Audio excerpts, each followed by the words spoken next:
ಎಲ್ರಿಗೂ ನಮಸ್ಕಾರ. ಹಬ್ಬಕ್ಕೆ ಕರೆದಿಲ್ಲ ಅಂತ ಎಲ್ಲರೂ ಬೇಜಾರು ಮಾಡ್ಕೊಂಬಿಟ್ಟವ್ರೆ.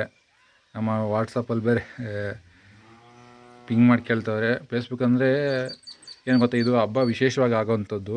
ಈ ಮಾಗಡಿ ತಾಲೂಕಿನೇ ಮೊದಲೇ ಆಗಿ ಆಗುವಂಥ ಹಬ್ಬ.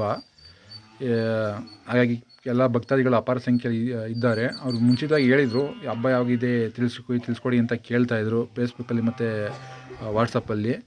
ಅಂದರೆ ನಿಮಗೆ ನನ್ನ ಹಳೆ ವಿಡಿಯೋ ನೋಡಿದರೆ ಗೊತ್ತಾಗಿರುತ್ತೆ. ಹಬ್ಬನ ಯಾವುದೇ ರೀತಿಯ ಸೂತ್ಕಗಳಿದ್ದರೆ ಮಾಡೋಕ್ಕಾಗಲ್ಲ. ಈ ವರ್ಷ ಶುಕ್ರವಾರ ಹಬ್ಬ ಆದರೆ ಗುರುವಾರ ತನಕನೂ ಹಬ್ಬ ಆಗುತ್ತೋ ಇಲ್ಲೋ ಅನ್ನೋದು ಗೊತ್ತಾಗಿಲ್ಲ. ಯಾಕೆಂದರೆ ಸ್ವಲ್ಪ ಏನು ಸಮಸ್ಯೆ ಇತ್ತು. ಅದಾದಮೇಲೆ ಎಲ್ಲ ಹಿರಿಕರು ಸೇರ್ಕೊಂಡು ತೀರ್ಮಾನ ಮಾಡಿ ಶುಕ್ರವಾರ ಹಬ್ಬನ ವಿಜೃಂಭಣೆಯಿಂದ ಮಾಡಿದ್ರು. ಹಾಗಾಗಿ ನಾವು ಯಾರಿಗೂ ತಿಳಿಸೋಕ್ಕಾಗಲಿಲ್ಲ. ಇನ್ಫ್ಯಾಕ್ಟ್ ಹೇಳಬೇಕು ಅಂತಂದರೆ ನನ್ನ ತಂಗಿಗೂ ಕೂಡ ತಿಳಿಸೋಕ್ಕಾಗಲಿಲ್ಲ. ಯಾಕೆಂದರೆ ಹೋದ ವಾರ ಮುಂಚಿತವಾಗಿ ಬಂದರು, ಅವಾಗ ಹಬ್ಬ ಆಗಲಿಲ್ಲ.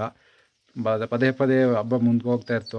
ಹಳೆ ವರ್ಷ ಎಲ್ಲ ಆ ಥರನೇ ಆಗೋದು. ಈ ವರ್ಷವೂ ಅಷ್ಟೇ, ಲಾಸ್ಟ್ ಮೂಮೆಂಟಲ್ಲಿ ಆಗುತ್ತೆ ಅಂತಾರಲ್ಲ, ಆ ಥರ ಲಾಸ್ಟ್ ಮೂಮೆಂಟಲ್ಲಿ ಆಗಿತ್ತು. ಹಾಗಾಗಿ ಯಾರಿಗೂ ಹಬ್ಬಕ್ಕೆ ತಿಳಿಸೋಕ್ಕಾಗಿಲ್ಲ. ವಿಷಾದ ವ್ಯಕ್ತಪಡಿಸ್ತೀವಿ. ಒಟ್ನಲ್ಲಿ ದೇವರು ಎಲ್ಲರಿಗೂ ಒಳ್ಳೇದು ಮಾಡಲಿ.